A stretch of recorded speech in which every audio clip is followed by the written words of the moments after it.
दोस्तों, आज मैं एक कहानी आप लोगों के साथ शेयर करने जा रही हूँ। ये कहानी मेरी एक फ्रेंड ने मुझे बताई है, जो उसके साथ में रियली में हुआ है, जो मैं आप लोगों के साथ में शेयर करने जा रही हूँ।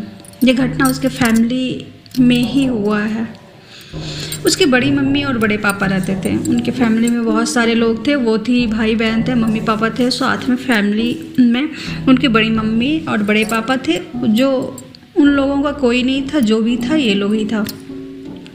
तो होता क्या है कि उनकी बड़ी मम्मी का तबीयत ख़राब हो जाता है, और तबीयत ख़राब होने के कारण वो बड़ी मम्मी को डॉक्टर के पास ले जाती हैं। जब डॉक्टर के पास ले जाती हैं तो उनका इलाज बहुत दिनों से चल रहा था। उनको कोई बड़ी बीमारी थी। डॉक्टर जवाब दे देते हैं कि ये अब नहीं बचेगी, इनका आखिरी समय आ गया है, आप इन्हें लेके घर पे जाइए और जितना हो सके इनका सेवा कीजिए। ये 1-2 दिन की मेहमान हैं। सब लोग उन्हें लेके घर पे चले आते हैं। अब मेरी फ्रेंड बताती है कि वो बड़ी मम्मी को सबसे ज़्यादा क्लोज थी। वो हमेशा उसी के साथ में रहती थी। उसको दवा खिलाना है, उसको खाना खिलाना है, उसके साथ उसकी देखभाल करनी है, सब कुछ उसे ही करना था।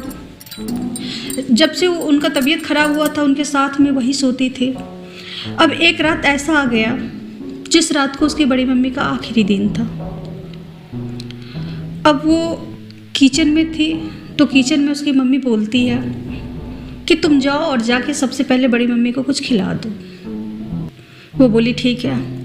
वो जैसे ही अपने रूम से निकलती है बड़ी मम्मी के रूम में जाने के लिए, बड़ी मम्मी के रूम में एक खाट पड़ा हुआ था, उस पर उसकी बड़ी मम्मी थी, और बगल में एक पलंग बिछा हुआ था, उस पर उसके पापा और बड़े पापा दोनों आपस में बातें कर रहे थे। यही बीच के होता क्या है कि उसकी बड़ी मम्मी का सांस अचानक से रुक जाता है और हड़बड़ा के उसके पापा और बड़े पापा उठ जाते हैं। साथ में बहुत सारे लोग उठ जाते हैं और जैसे ही दौड़ के जाते हैं, सब बोलते हैं गंगा जल लाओ, गंगा जल लाओ। और गंगा जल लाता है, उसके मुंह में एक एक करके सब लोग गंगा जल देते हैं। अब जैसे ही गंगा जल देते हैं और सारे लोग वहाँ पे जुट जाते हैं, सबका तो ध्यान बड़ी मम्मी की तरफ था, किसी का ध्यान बाहर की तरफ नहीं था। बाहर में सिर्फ वो लड़की खड़ी थी जो कि जा ही रही थी। अभी इतना ही देर में वो देखती है छत के ऊपर से आवाज़ आती है धड़ाम। जब वो ऊपर धड़ाम की आवाज़ सुन के ऊपर देखती है तो देखती है ऊपर छत पे एक सिर रखा हुआ है। दीवार पर एक सिर रखा हुआ है, सिर्फ सिर दिख रहा है।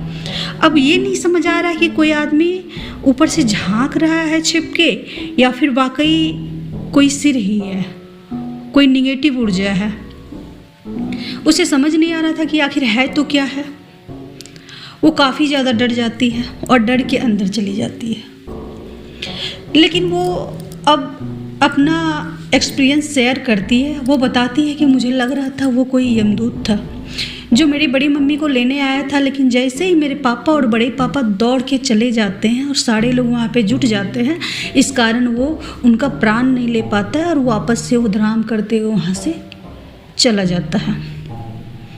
अब होता क्या है कि ये काफ़ी ज़्यादा डरी हुई रहती है, लेकिन ये बात किसी को नहीं बताती है और अपनी बड़ी मम्मी के पास जाके उसको पकड़ के रोने लगती है।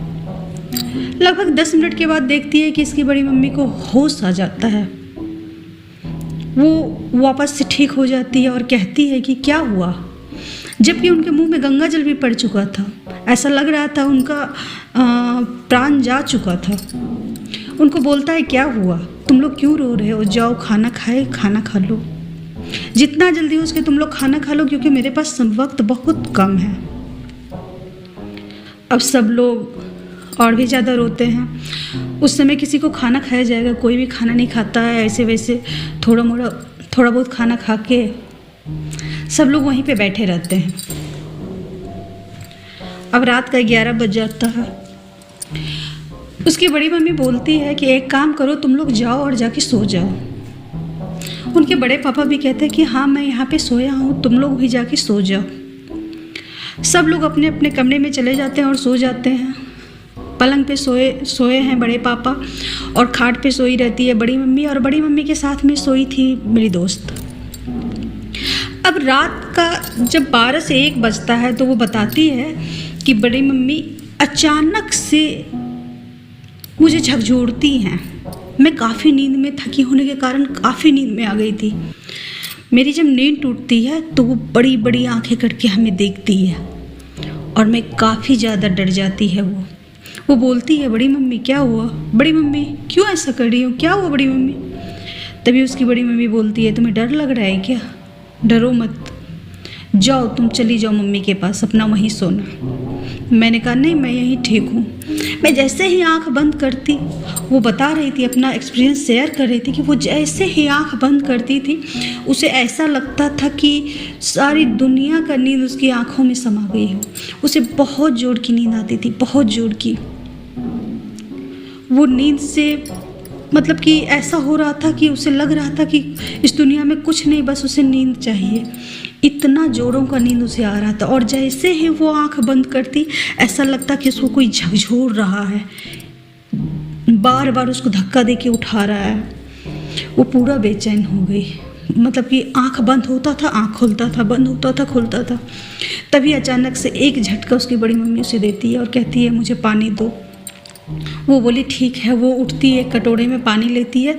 कटोरे में बस उतना सा ही पानी था, 1 गिलास लगभग पानी था। वो थोड़ा सा पानी 2 चम्मच उन्हें पिलाती है, फिर कटोरे को सर के नीचे रख के वो सो जाती है। थोड़ी देर बाद बड़ी मम्मी फिर से उठती है और बड़ी बड़ी आंखें करके उसे देखती है और झकझोरती है। वो फिर से उठती है और देखती है बड़ी मम्मी की लाल लाल आंखें। वो डर जाती है। तभी होता क्या है, उसकी बड़ी मम्मी एक थप्पड़, जो आज तक कभी उसे नहीं मारा, वो बताती है कि आज तक मुझे कभी नहीं मारा गया, वो बड़ी मम्मी मुझे बहुत ज़ोर से एक थप्पड़ खींच दी। उसे आश्चर्य हुआ कि आखिरी वक्त में मेरी बड़ी मम्मी मुझे कैसे मार सकती है। अब क्या वो बोलती है, मुझे पानी दो। वो जैसे ही हाथ नीचे करती है सोए सोए पानी लेने के लिए, तो देखती है कि पानी में मिट्टी था। वो सोचती है कि यहाँ पे मिट्टी कैसे आ गया है, पानी तो मैं ढक के रखी थी, फिर पानी में कैसे मिट्टी आ गया। वो अपने बड़े पापा को कहती है कि पानी इतना ही है घर में, पानी में मिट्टी पड़ गया, आप जाइए बड़े पापा, चापाकल से पानी ला दीजिए।